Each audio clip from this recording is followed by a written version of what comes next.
నమస్తే అండి, నేను రజాక్. ఈ టెలికాం కంపెనీస్, అది ఎయిర్టెల్ కావచ్చు, జియో కావచ్చు, ఐడియా కావచ్చు, సో మరికొన్ని ఏవైతే ఉంటాయి అన్నీ కూడా ఏంటో రోజుకు కొత్త ప్లాన్లు లాంచ్ చేస్తూ ఉంటే ఉన్న పాత ప్లాన్లు పీకేస్తూ ఉంటాయి.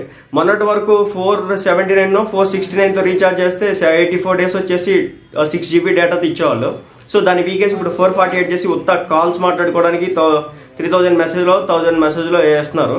సో ఇప్పుడు ఏంటంటే కథ మరోసారి ఇంకో కొత్త ప్లాన్ అయితే తీసుకొచ్చింది అనమాట. ఇది యూజ్గా ఉంటే మీరు యూజ్ చేసుకోవచ్చు. 198 ప్లాన్ అనమాట. సో దీంతో రీఛార్జ్ చేసుకుంటే కనుక 2 GB 5G డేటా వస్తుందంట. సో దానికి సంబంధించి చూస్తే ప్రస్తుతానికైతే మీరు జియో యూజర్ అయితే కనుక ఈ ఆఫర్ మీకు ఖచ్చితంగా నచ్చుతుందట. ఎందుకంటే ఇప్పటి వరకు లభించినటువంటి అత్యంత సరసమైన ప్లాన్ అంట. ఇంటర్నెట్ను ఎక్కువగా ఉపయోగించే వినియోగదారులు దృష్టిలో ఉంచుకొని ఈ ప్లాన్ అయితే తీసుకొచ్చారట. ఈ ప్లాన్ వచ్చేసి 195 రూపాయలు. దీన్ని మీరు ప్రతిరోజు 2 GB డేటాను అయితే పొందొచ్చు. ఈ ప్లాన్లో ఏ ఇతర ప్రయోజనాలు కూడా అందుబాటులో ఉంటాయి చూద్దాం. సో తక్కువ సమయంలో ఎక్కువ డేటాని ఉపయోగించుకోవాల్సిన వినియోగదారులకి ఈ ప్లాన్ అయితే బాగుంటుంది. 198 ప్లాన్ కింద ఈ ప్రయోజనాలు అయితే అందిస్తుంది. సో దీంట్లో ఏంటంటే అపరిమిత కాలింగ్, అన్ని నెట్వర్క్లకు మీరు అన్లిమిటెడ్ కాల్స్ అయితే చేసుకోవచ్చు. అదేవిధంగా రోజువారీ డేటా పరిమితి, మీరు ఎవ్రీడే కూడా 2 GB డేటాను అయితే పొందొచ్చు.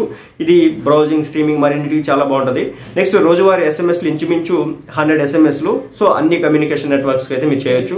అదేవిధంగా అపరిమిత 5G ప్రయోజనాలు, ఈ ప్లాన్లో అపరిమిత 5G డేటా ఉంటుంది. ఇది జియో 2 GB వరకు డేటా లేదా అంతకంటే ఎక్కువ ఉన్న ప్లాన్లకు మాత్రమే అందిస్తుంది. అయితే ఏంటంటే ఇక్కడ గమనించాలి, ఇక్కడే లొసుకుంటుంది అనమాట. జియో ఎక్కడో ఏదో పెడుతుంది కదా, పెట్టేసింది.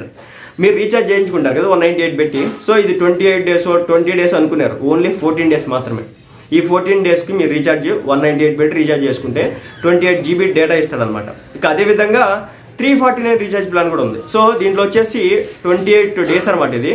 అదేవిధంగా మొత్తం డేటా వచ్చేసి 56 GB డేటా ఇస్తాడు. మొత్తానికి 198 ప్లాన్ మాదిరిగానే సేమ్ ఇంచుమించు కూడా అదే ఉంటుంది.